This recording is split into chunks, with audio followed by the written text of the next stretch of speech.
Hello, in front of me I've got OnePlus Nord CE. In this video I'll show you how to use Google Assistant on lock screen.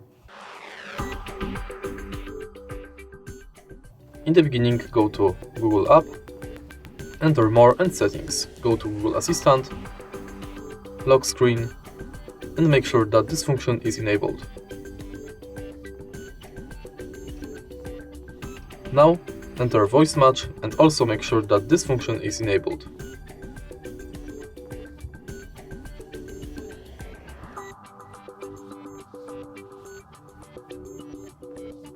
Now you can simply lock the screen and say, "Hey Google, what's the weather like tomorrow?"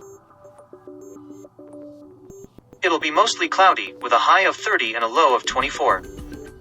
If you find this video helpful, please leave a like, comment and subscribe.